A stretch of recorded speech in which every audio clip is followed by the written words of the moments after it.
Woodstock 94 was a music festival organized to commemorate the 25th anniversary of the original in 1969. The concert was scheduled for Saturday and Sunday, August 13th and 14th, and with the third day, Friday, August 12th, added later. The weather was rainy that weekend, and by the rain on Saturday, most of the fields had turned to mud. The event took place at Winston Farm in Saugerties, New York, about 100 miles north of New York City.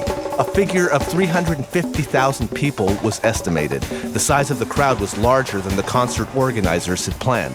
The main security-related problems were when they had to restrict supplies of food, drinks from outside, and especially alcohol to the people who were arriving. With the concert venue fenced off with metal wire, attendees had almost no difficulty entering freely and carrying beer and other prohibited items. Security personnel, along with entry and exit personnel, were unable to continue monitoring while maintaining security due to the number of people wanting to enter and exit the site. Hundreds of thousands of music fans with tickets have crammed onto a farm in Saugerties, New York. Thousands more have crashed the gates. Woodstock 94 became famous for the diverse styles of music presented during that weekend, which included acts like Aerosmith, Red Hot Chili Peppers, Nine Inch Nails, Cypress Hill, Roland's Band, the Cranberries, Metallica, Primus, Sheryl Crow, Collective Soul, Candlebox, Joe Cocker, Blind Melon, Bob Dylan, Peter Gabriel, Green Day, Paul Rogers, Santana, and many more. Some of the rumors that were most commented on relation to the festival were that Guns N' Roses were asked to appear at Woodstock, but the band declined due to internal problems as well as feeling the concert was too commercial. Rumors circulated during the festival that the Rolling Stones were to make a surprise appearance because they were scheduled to play a concert in New York that weekend. Alice in Chains were on the initial bill of the festival. However, the band pulled out due to the continuing drug problems of lead singer Lane Staley. Promoters pursued Nirvana to perform at the festival. At the time, the band pulled out of Lollapalooza due to singer Kurt Cobain's health.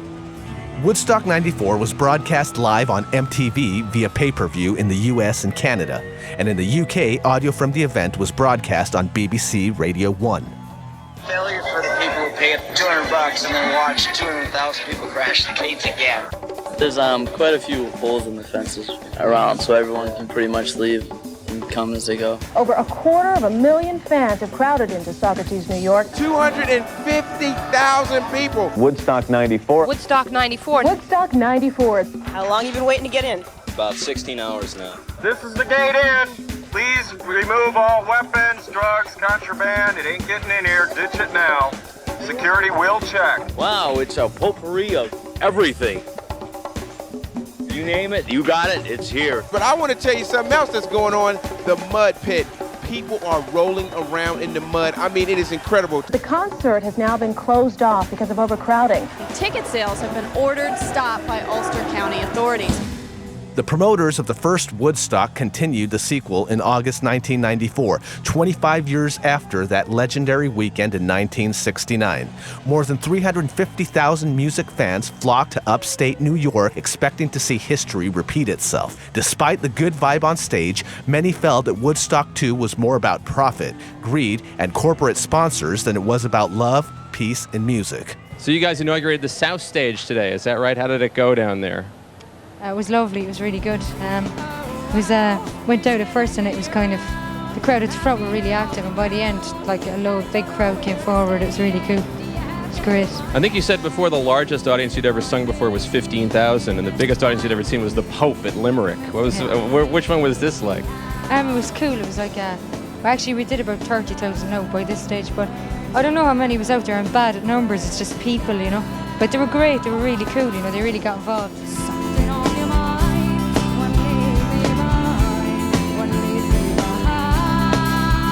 Blind Melon just took the stage, and Shannon Oon happens to be fully clothed. He also happens to be wearing a skirt. We have Blind Melon on stage in a cute little dress. What in the hell is Shannon Hoon doing wearing a dress?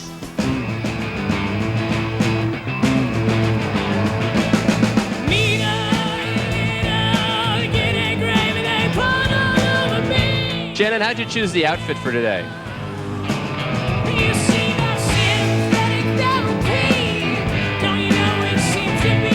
It's always nice to see this many people together, you know. And I wish that you would stop spinning.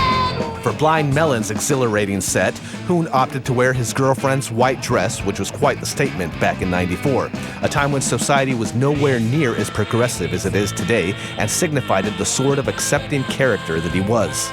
Welcome, Melissa. Nice to have you here. I hope you make your mark in just as special a way as we just saw. Of course. Looking forward to it. If I wanted to, I could do anything right. I could dance with the devil on a Saturday. Today's performances include Joe Cocker, Crosby, Stills and Nash, and Aerosmith. Interesting mix of music for these Woodstock concerts. Interesting mix of people, too, I bet. That's true, too. Even though the concert was broadcast via pay-per-view, many of the performances over the weekend were not aired. Highlights from the concert were later released as a double album set on November 4th, 1994 on CD and cassette. The film about the event, directed by Bruce Growers, was also released straight to video the same year on VHS and Laserdisc.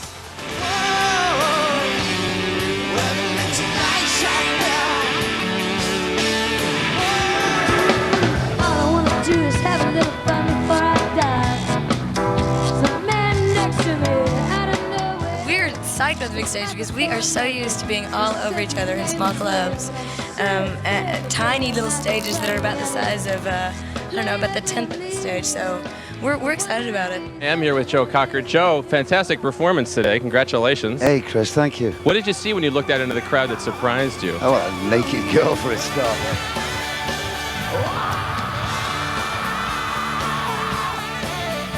What's it called again?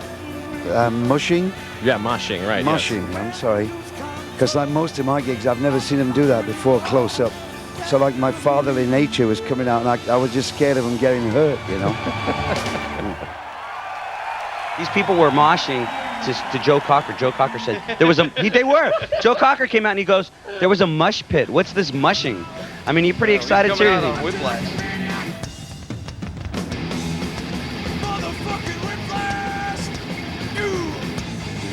Metallica's Lars Ulrich told MTV before their set, "Now we have the best contemporary bands for 1994.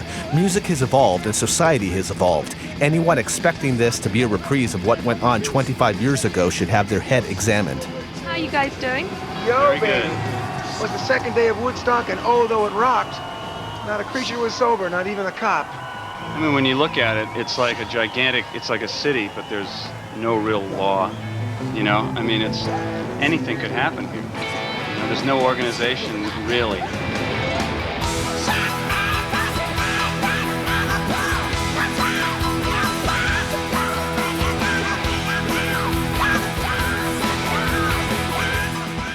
How you guys doing? Just dandy. How'd you get here? Lur took a helicopter. Me, I came in on a tour bus. Harold is a friendly guy. He rambles on and on. He'll talk balls off a rhinoceros.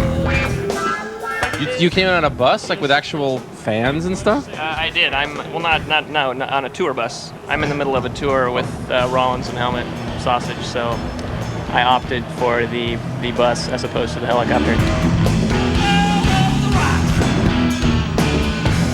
During Primus's performance of the song My Name Is Mud, the audience responded by pelting the band with mud, which singer and bassist Les Claypool ended up by informing the crowd that, you know, when you throw things on stage, it's a sign of small and insignificant genitalia. Claypool claims that he still has mud in his bass cabinets as late as 2014. Another memorable moment for Primus's set at Woodstock 94 was when Jerry Cantrell, guitarist and vocalist of the popular grunge band Alice in Chains, joined Primus on stage during their performance of the song Herald of the Rocks. You've never seen anything like this. That's when I got to go way out into the crowd there, and they had this big mud pit, and the rain started to come down, and everyone got in the mud, and they started mud moshing. People were jumping rope in the mud. They were playing volleyball in the mud. They were throwing mud people in the air. They had mud in their mouth, and they were still chewing gum. And these people were naked, and you couldn't even tell because they were covered in mud. It was something you really had to see. Do you think that you would have ever attended Woodstock? Absolutely not. No? Step back! Step back! What up? Well, I would have attended to see Hendrix. I mean, the original one, had I known. I mean, had I not been 7 years old or something. But would I go to this? Are you kidding? kidding. Stand out in a muddy field with 200,000 people looking for a toilet? No. I'd rather watch it from the Marriott. But I love to play. But also, I'm 33. I don't have the spunk of an 18-year-old to go out there and endure 3 days of mud and no toilets and, dehydration for rock and roll. I really don't think so. Yeah, motherfucker. Yeah. 9 Inch Nails are going to go on any minute. 9 Inch Nails definitely getting in the spirit of Woodstock 94. Very muddy. 9 Inch Nails, God bless ya. There's definitely nothing like a 9 Inch Nails show. Anybody that's ever been to see them live will tell you that. 9 Inch Nails had the largest crowd density at the event, overshadowing many of the other performers. Just before going on stage, they wrestled each other in the mud and went on to perform completely wet and covered in mud. In the interview after their performance, 9 Inch Nails frontman Trent Reznor claimed he thought his band's performance was terrible due to technical difficulties on stage. Reznor admitted that while he disliked playing at such large shows, it was done for the money. To be quite frank, it's basically to offset the cost of the tour we're doing right now. I like 9 Inch Nails, they're real good. I am here, I'm very, very excited. This was the one band that I wanted to see, and they came on in mud, looking like the people. Got an obvious question for you. Where did you get all that mud? Obviously somewhere. Did you get in? Did you throw yourself in? How did you get mud all over you? On the way to the stage, there was a little accident. It was an accident. And it turned into a kind of a mud wrestling thing that escalated into a full-scale mud riot. So we froze, and then we stood up there for half an hour while they figured out what was wrong with the PA system. So How do you think you did? I thought the show was pretty good, but because of we didn't play that well. We were terrible, actually. There's a lot of broken things, and because of our mud bath, things just tend to go wrong. The guitar neck was totally covered with mud. You actually threw... difficulty, yeah. It was not the greatest, no. No. Well, you threw the guitar. Were you just cross with it? See, I have a policy where if something doesn't work, it needs to pay the price for that. So if it's out of tune, it has to pay. How did you get here? Well, half of us came by helicopter and half of us came in a speedboat, so it was real cool. Be Real from Cypress Hill says that Woodstock was the biggest crowd they ever played. It was pretty crazy just trying to get there. Some of us had to get in through helicopter because they started to park on the road like the old Woodstock. They jammed up the highway and stuff like that. They pretty much shut the shit down. And didn't somebody even stage dive at one time? That was myself and Sendog. So during your set? Yeah, during the set. Because I know you guys like stage dive all the time, but to stage dive in front of a 250,000 people? I kind of didn't dive. I kind of let them pick me up, man. And did they pass you around? Or? Yeah, well, for a while. Yeah. They took my shoes and socks almost. Uh-huh. But these are his shoes, and I owe him a pair. And I see how it is. It's like, hey, let me borrow your shoes to walk around outside. And this is what happens. So whoever's got my shoes, man, I want them back at the end of the night, all right? I just got to meet Carlos Santana. That was pretty heavy. What did you think when you heard they were going to have Woodstock again? I thought it was about time. Yeah? Yeah. No hesitation about playing? No hesitation.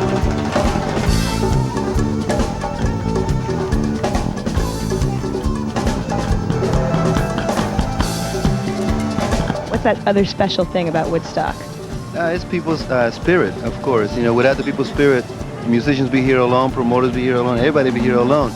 You can't get this at Kmart or 7-Eleven or even on MTV. You got to come here personally and get a dose of harmonious convergence. You got to feel it in the real thing. Yeah. The only musicians who had played the first Woodstock 25 years earlier in 1969 were the band, Santana, Joe Cocker, Country Joe McDonald, John Sebastian, some members of Sweetwater, and Crosby, Stills, and Nash. This band has exploded out of Berkeley, California. Yeah, they were great though. That's one of those bands. Yeah, it was a happening thing. I met one of them, the bass player. I was like, You guys, you have no idea. You know, a certain crowd that I hang out in, we love it.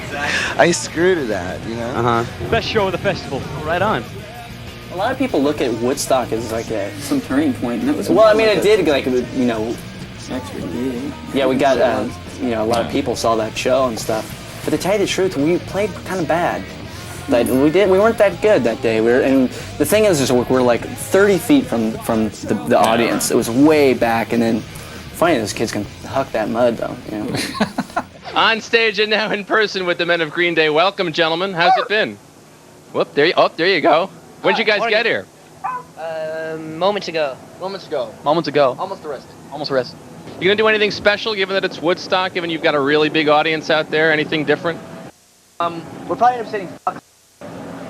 Ooh, well, that wouldn't be too cool, now would it? I don't think they'll like that a whole lot very much. Now, good wait. Well, we already actually had the fist cheer. Country Joe actually already led the fist cheer, so you wouldn't even be novel in that at this point. Well, I don't know. The whole Woodstock experience isn't very novel anyway, so.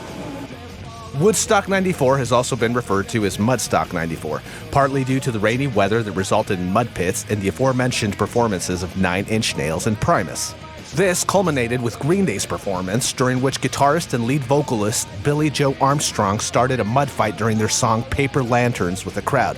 Bassist Mike Dirnt was mistaken for one of the fans jumping on stage and was spear tackled by a security guard, knocking out one of his teeth. It was this incident that caused Dirnt to need emergency orthodontia. A gag order was put in place regarding this incident. Due to the now famous mud fight and Dirnt's injury, Woodstock quickly propelled Green Day's then recently released album Dookie to success. Now, David, this is your first, like, big show with the Red Hot Chili Peppers.